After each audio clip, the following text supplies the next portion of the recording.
Here we go. So number one, if it's not the same, I don't know what I'm gonna do. I'm gonna jump up and number one. I'll give you the lead here.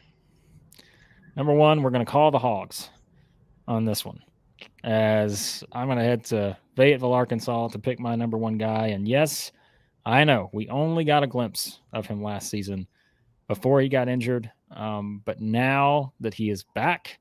And, you always have questions, Max, when a guy has to return from an injury like this. But if we're just talking, if we're just making a ranking, right, and we can all have different criteria, he's number one on my list, and that's Trevon Brazile. I'm putting him at number one. I think he's the guy here.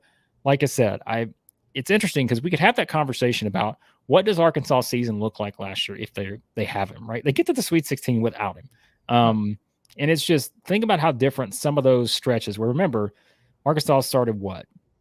Was it 1-5 in SEC play or something like that? It was scary.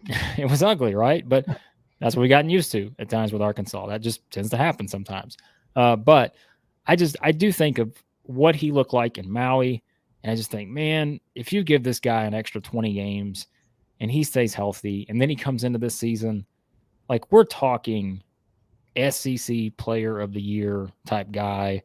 We're talking All-American, which I'm not going to say he can't get to that level. Again, I'm not saying that, but like, that would be the discussion we're having right now versus just I'm very curious to see what he looks like coming off of injury. But I just think from a skill set standpoint, he's the most talented power forward, if we're going to label him there, which I think is the right place to put him. And so, yeah, I've got Trevon Brazile at number one. Yeah, he's the best shooter on this team. Yeah, which they need.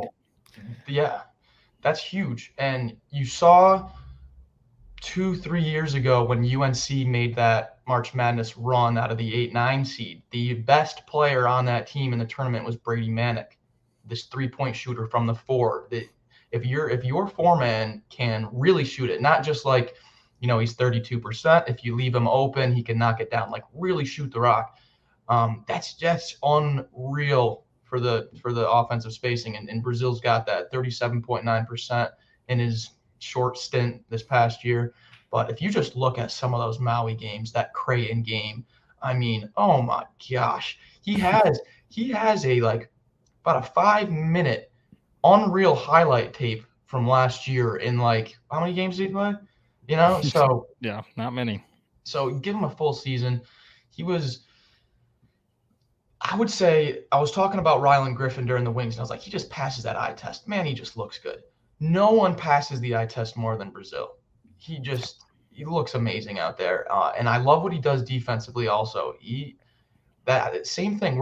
We keep talking about offensive production and what they bring to the shooting and the spacing, but what Brazile does at 6'10" for the defense, where you can have multiple guys above 6'10" that can switch. He's not a, feet stuck in the mud 6'10", real athletic. This defense is going to improve. The rebounding is going to improve. The offensive spacing is going to improve. And it all kind of starts with Brazile being healthy for this team. I'm all over Brazile this year.